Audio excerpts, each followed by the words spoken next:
আমাদের দেশের ঈদের দিন। গতকাল ছিল আমাদের প্রবাস জীবনের ঈদ।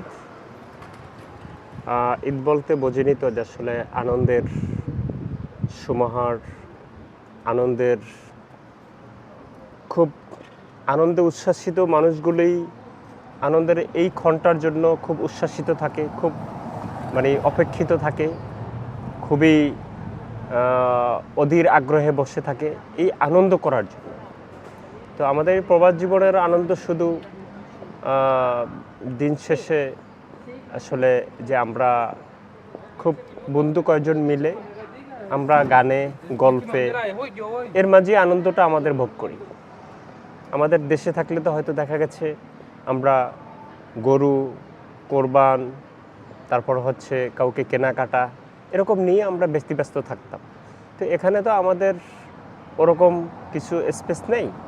আমরা তো শুধু এই বন্ধুর মধ্যেই আমাদের কথাবার্তার মধ্যে একটু আনন্দে, একটু গানের মধ্যে দিয়ে আমাদের এই আনন্দটাকে উদযাপন করি। তো সেই লক্ষ্যেই আজ একটি ছোট্ট আকারে গান পরিবেশন করব। আর আমার পাশে আছে যিনি আমাকে সবসময় গানের জন্য উৎসাহিত করেন, প্রেরণা দিয়ে থাকেন। আর উনি সব কিছু প্রসেসিংয়ের এবং উনি অনেক নিরলস ওনার প্রসেসটায় ফিরেন্স টিভি একটা ফেস খুলছেন, তারপর একটা প্রোফাইল আছে। মাঝে মাঝে এই আনন্দকে আরও আমার মতো এরকম অনেক গায়ক আছে যারা না পারে, মোটামুটি কিছু পারে, যে আপনারা এখানে এই পেজে এসে কিছু কথা বলেন, কিছু গান যতটুকু পারেন। আমাদের এই প্রবাস জীবনের এখানেই আমাদের আনন্দ। তো এই কাজটাই কিন্তু আমার এই প্রিয় বন্ধু, বিশিষ্ট বংশীবাদক, ভালো বংশীবাদক আলামিন, উনি এটা করে থাকেন এবং দিয়ে থাকেন। ওনার জন্য সবসময় শুভকামনা।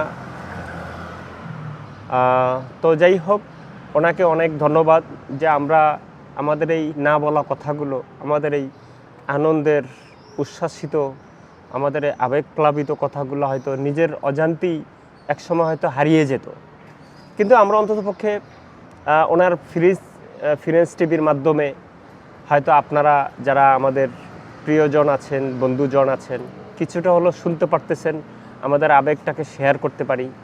আমরা কিছু গান হয়তো সেই 80-র, সেই 90-এর দশকে আমরা অনুরোধের আসর শুনে শুনে কিছু গান মুখস্থ করেছি এবং আনন্দের সাথে নিজেও আনন্দ পাইতেছি গান গেয়ে, আবার আপনাদেরকে আনন্দ দেওয়ার জন্য চেষ্টা করি। তো এই প্রসেসটা একমাত্র এই আলামিন ভাইয়ের জন্য। আলামিন ভাই সেই পথটাকে সুগম করে দিয়েছেন। তো যাই হোক, এই লক্ষ্যেই আপনাদের উদ্দেশ্যে একটি গান পরিবেশন করব আমি। ধন্যবাদ সবাইকে, যারা শুনছেন, শুনবেন বা শেয়ার করবেন, সবাইকে আমাদের এই বন্ধুজন প্রবাস পক্ষ থেকে ধন্যবাদ।